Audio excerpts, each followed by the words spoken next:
ఆశా శ్రీరాములు మీతో పాటే సీనియర్ జర్నలిస్ట్ని. చాలా బాధాకరం, ఒక చేతితో దానం చేస్తే పెద్దలందరూ ఇంకో చేతికి తెలియొద్దని మనకు పెద్దలు చెప్తా ఉంటారు.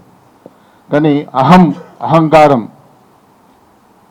ఎదుటి మనిషిని ఎంత కించపరుస్తుందో పవన్ కళ్యాణ్ మాటల్లో తెలుస్తూ ఉంది. నిజంగా చెప్పాలంటే మనం అందరం సామాజిక జీవనం జీవిస్తున్న వాళ్ళమే, ఆయన పెద్ద దిగిరాలేదు. అయితే ఇక్కడ పవన్ కళ్యాణ్కి వచ్చేటప్పటికి ఆ కుటుంబం మొత్తంలో చూస్తే పవన్ కళ్యాణ్కి వచ్చేటప్పటికి మనం అందరం సాక్షులమే.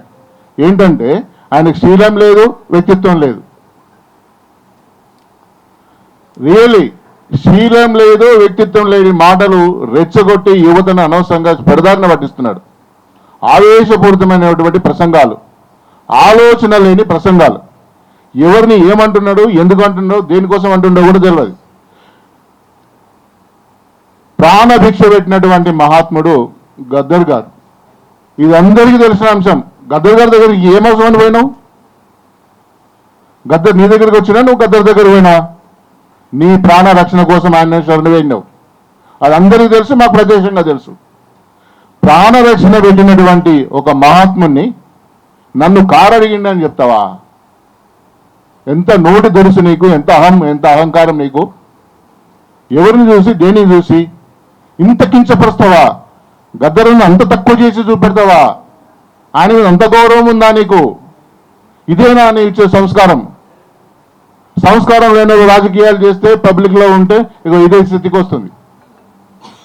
గద్దర్ గారి మీ అందరికంటే ముందు, చిరంజీవి గారి కంటే ముందు గద్దర్ గారు మహానటుడు. బండి వెనుక బండి కట్టి 16 బండ్లు కట్టి మా ఊరిలో ఆయన లేని సినిమా ఉందా? అట్లంటే ఈయన నారాయణరావు గారు ఎన్ని సినిమాలకు గద్దర్ గారు సహాయం చేసి, ఎన్ని సినిమాలకు పాటలు రాసింది. దాసరి నారాయణరావు గారు, మోహన్ బాబు గారు, అడవిలో అన్న, ఎన్నిటికీ లేదు.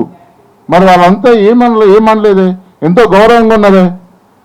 ప్రధానంగా యాదగిరి గారు సాక్ష్యం పెద్దన్న దాసరి నారాయణరావు గారి వైఫ్ పద్మ గారు ఈ పుట్టుమచ్చనై పుట్ట చెల్లమ్మ పాటకు ఎంతో ఇన్స్పైర్ అయ్యి ఆయనను కలవాలని ఎంతో తపనపడ్డటువంటి వ్యక్తి గద్దరన్నను కల్పించినటువంటి యాదగిరి గారు.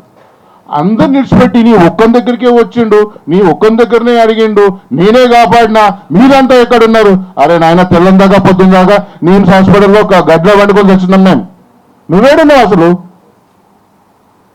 నువ్వు అసలు ఉన్నావా? మీ అన్నున్నాడా? వీరు ఎవరు లేకుండానే మమ్మల్ని ప్రశ్నిస్తావా నువ్వు? మా సమాజాన్ని ప్రశ్నిస్తావా నువ్వు? ఎంత నువ్వు అసలు? మా వాళ్ళు ఏమనంటే ఉల్టా మాట్లాడతావా? ఈ మీడియా అంతా మా చేతుల్లో ఉంది, నేను స్టార్ని కనుక ఏది మాట్లాడినా నడుస్తుంది, ఏది చేసినా నడుస్తుంది. ఇది చాలా తప్పు. పవన్ కళ్యాణ్ వెంటనే నీ యొక్క వ్యాఖ్యలు వెనక్కి తీసుకోండి. పెద్దలు నారాయణ గారు చెప్పినట్టుగా మీరు ఏ షోరూంలో కొన్నారు, ఏ కారు కొన్నారు, ఎక్కడ కొన్నారు, బహిరంగపరచండి. దానికి మేము సిద్ధంగా ఉన్నాం. కార్ల విషయానికి సిఎల్ యాదగిరి అన్న, మొదటి నుంచి సిఎల్ యాదగిరి అన్న, గద్దర్ అన్న, ఎక్కడ పోయినా కూడా అందరికీ తెలిసిన అంశం ఇది. ఇంకో అంశం పాషం యాదగిరి గారు, అక్కడ యాదగిరి గారు, ఇక్కడ యాదగిరి గారు, వీళ్ళిద్దరికి తెలియని గద్దర్ లేనే లేడు. ఇక నువ్వేడికి వెళ్ళి తెచ్చినావు నాకు ఎవరికి అర్థమే కావట్లేదు. అయినా మొదటి మాటనే చెప్పినా, నేను దానం చేసే గుణం ఉంటే ఈ చేయితో దానం చేసి ఆ చేయితో చెప్పొద్దు అనేటువంటిది సామెత నీకు ఎక్కడుందయ్యా? అందుకే చెప్తున్నాను, నీకు శీలం లేదు, తర్వాత వ్యక్తిత్వం లేదు. ఇప్పుడు ఎక్కడున్నావు నువ్వు? ఎవరైతే గద్దర్ గారి మీద దాడి చేయించిండ్రో స్వార్థ ప్రయోజనాల కోసం, ఎవరైతే గద్దర్ మీద దాడి చేసిందో ఆ దొంగల పంచం నువ్వు ఉన్నావు కదా. ఇప్పుడు వాళ్ళతో గవర్నమెంట్ షేర్ చేసుకొని పనిచేస్తున్నావు కదా. అసలు ఈ 2 సంవత్సరాల కాలంలో ఉప ముఖ్యమంత్రిగా నువ్వు చేసినటువంటి పనులేవో బయటపెట్టు. నీ పేదల పక్షాన నీకున్నటువంటి గౌరవం తెలుస్తుంది. అదేది లేదే. 2వ తారీఖు నాడు జూన్, ఎన్నో ఏళ్ళు మా తాతలు ముత్తాతల నుంచి కొట్లాడితే సాధించుకున్న కళ మా జూన్ 2వ తారీఖు నాడు ఆ ప్రత్యేక తెలంగాణ ఆవిర్భవించిన రోజు. ఆ రోజు నాడే నువ్వు వచ్చి నవనిర్మాణం చేస్తాడట. ఎలా చేస్తావు నాయన నువ్వు? నవనిర్మాణం చేస్తావా? ప్రపంచ దేశంలోనే మా మహారాజు నిజాం ఈయన ఐశ్వర్యవంతుడు. ప్రపంచంలో ఎక్కడ లేని ఆర్కిటెక్చర్ అంతా మా హైదరాబాద్లో ఉంది. మీ దగ్గర ఏముందయ్యా? 2.5 సంవత్సరాల నుంచి మీరు ఏం చేస్తున్నారు? ఒకటే సంవత్సరంలో మా కేసీఆర్ సెక్రటరియట్ కట్టింది. మరి మీరేం చేస్తున్నారు? 30,000 ఎకరాలు సేకరించారు. ఎవరి కోసం? 27 ఎకరాలలో మంచి బ్రహ్మాండమైన సెక్రటరియట్ వచ్చింది. 27 ఎకరాలే, అలా 30,000 ఎకరాలట. ఇవన్నిటికి వంత పాడుకుంటా మమ్మల్ని తక్కువ, తెలంగాణ ప్రజలంటే తక్కువ చూపు చూస్తున్నాం. ఇది మంచి పద్ధతి కాదు.